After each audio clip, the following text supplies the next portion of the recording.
En este día martes vamos a estudiar un tema que está muy relacionado con lo que ya estudiamos el día de ayer. El tema para hoy es ambición. Y cómo esto está afectando nuestra vida hoy lo vamos a descubrir también por medio de la palabra de nuestro Dios. Pero antes le invitamos a que nos acompañe en una oración. Bondadoso Dios y Padre eterno, necesitamos de tu sabiduría para poder examinar nuestro corazón a fin de que tú nos quites el egoísmo, la ambición y que nosotros podamos entregarte nuestras vidas a ti para que tú seas lo primero en nuestra vida. En tus manos de amor nos encomendamos por Jesús. Amén. Amén.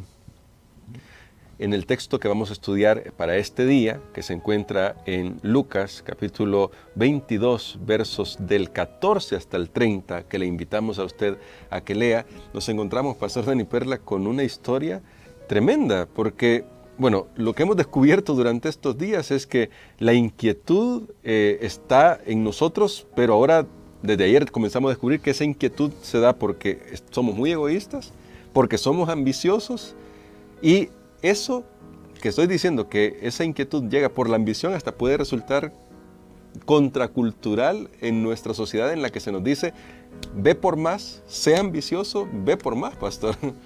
Absolutamente, y sabe que estas son aquellas cosas que no nos están dando descanso. Sí.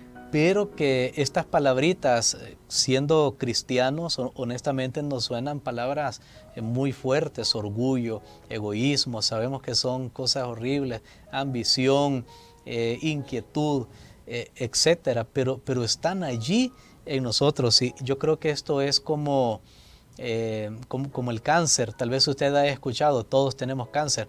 Tal vez la frase correcta sería: el cáncer está latente en todos nosotros. ¿Por qué? Porque todos tenemos células en nuestro cuerpo. Y el cáncer surge cuando una de esas células pues se multiplicó mal, hay un error, hay un código que se fue mal, como un carro que se le van los frenos. Y bueno, y eso podría suceder en cualquier persona, y obviamente eso se acelera esos errores del estilo de vida, etcétera. Ahora, es lo mismo con esto.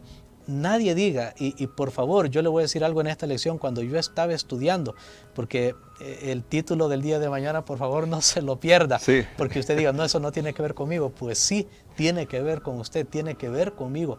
Todos somos seres humanos y las raíces de orgullo, egoísmo, de ambición, están en nosotros, pero depende de nuestro estilo de vida, nuestra comunión con Dios, si estas se van a desarrollar o las vamos a mantener en sujeción. En sujeción, y eso me llama la atención, pastor, porque como usted lo dice, todos estamos expuestos a eso. Y la historia que nos cuenta Lucas, que es el texto que hemos citado antes, habla de los discípulos.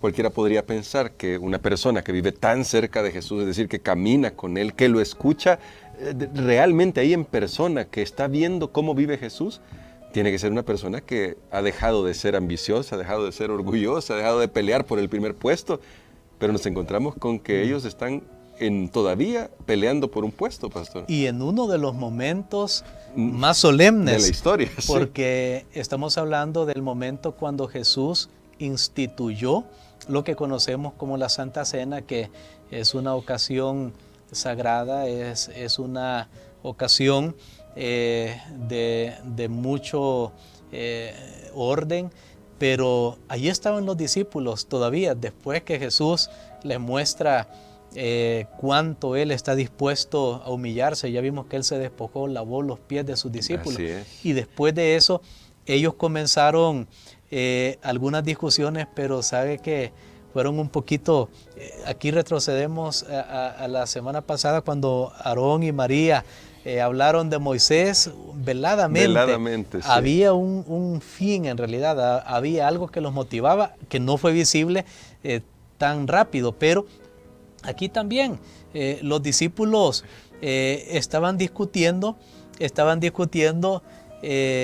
¿Quién es el mayor? ¿Quién es el mayor? Sin sí, decir... como se refleja en Mateo 18, pero aquí los discípulos comienzan a ver, bueno, quién se va a sentar a un lado la derecha, de Jesús, al otro lado.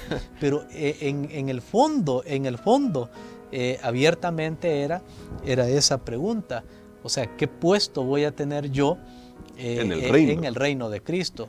y uno de ellos, un par de ellos, hasta convencieron a su mamá. Sí, Una madre ama tanto a los hijos, pero esta madre de verdad que no sé cuánta influencia tenían los hijos en ella, pero ella los amaba demasiado, que hasta se expuso, yo digo, se expuso porque no era una petición así sencilla, sino que se expuso ella y le dice a Jesús: quiero que uno de mis hijos en tu reino, porque vamos para Jerusalén, en tu reino, uno esté a la derecha, el otro a la izquierda, o sea, tengan los puestos más importantes. Si no pueden ser presidentes, por lo menos que sean los vicepresidentes, pero quiero que estén allí.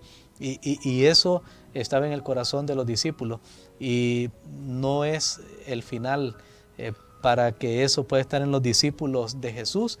Eso está en nuestros corazones, a menos que nosotros sigamos el consejo del Maestro. Y bueno, aquí la pregunta es, ¿cuál es ese consejo, pastor? Porque al final vemos a discípulos que caminan con Jesús, pero todavía su corazón, al parecer, no está centrado en los valores del reino, en la persona de Jesús. No se han, usamos una palabra hoy moderna y decimos no se han convertido a Jesús. ¿Cuán importante entonces es la conversión y qué implica en este contexto que estamos estudiando? Jesús siempre habló de una conversión, y conversión sabemos que es eso, es dar vuelta, es buscar otro lugar. Y Jesús dijo: es que ustedes están viendo lo que pasa en el mundo. Y una vez usó a un niño, lo puso en medio y le dijo: me tienen que ser como niños, tienen que ser sencillos. Otra vez él habló del servicio y él dijo: ¿quieren ser grandes? Pues sirvan.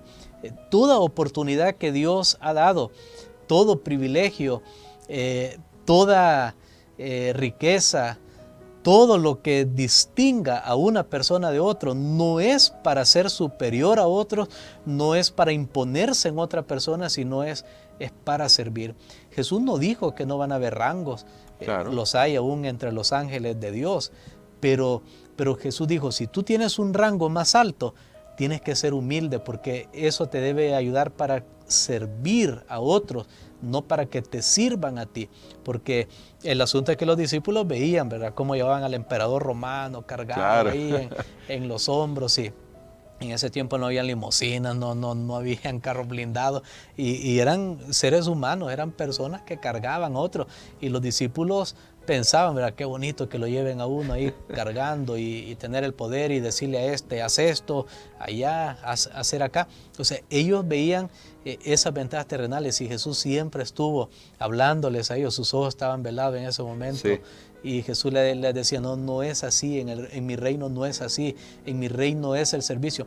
Nuevamente yo les digo, no es que no van a existir rangos, jerarquías. Alguien va a tener siempre más dinero, alguien siempre va a ser más inteligente, alguien siempre va a tener más privilegios y oportunidades.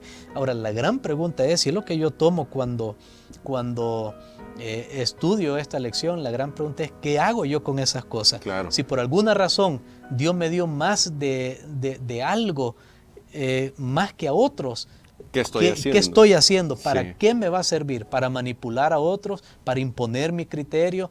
¿Para poner a los demás como serviles míos? O sea, ¿para qué voy a hacer? Y yo creo que cuando nosotros respondemos a esa pregunta adecuadamente, estamos siguiendo el reino de Dios. Amén. Bueno, y creo, pastor, que la forma de responder adecuadamente a esa pregunta es mirar a la cruz y preguntarnos cuánto hizo Jesús por nosotros, cuánto debemos estar dispuestos a hacer por otros, más bien reconocer todo lo que hizo Jesús por nosotros. Y creo, pastor, que podemos orar para que lo que les pasó a los discípulos sea una lección para nosotros hoy y que nos ayude a poner, como decimos también en buen salvadoreño, los pies sobre la tierra, pero también a reconocer, y me gustaba mucho eso que usted decía, que si Dios nos ha bendecido, también debe servir para que otros reciban bendición. Amén. Oremos. Padre, te damos gracias, Señor, porque tuya es la gloria, la honra. Amén. Tú eres el único digno de ser alabado. Y te damos gracias porque también somos parte de tu plan. Ayúdanos, Señor, para que las ambiciones mundanas puedan estar fuera de nuestros corazones. Y si algo, Señor, tú nos das más que a otros, tal vez, ayúdanos para que pueda servir para tu gloria y para los demás. Lo pedimos en el nombre de Jesús. Amén. Amén.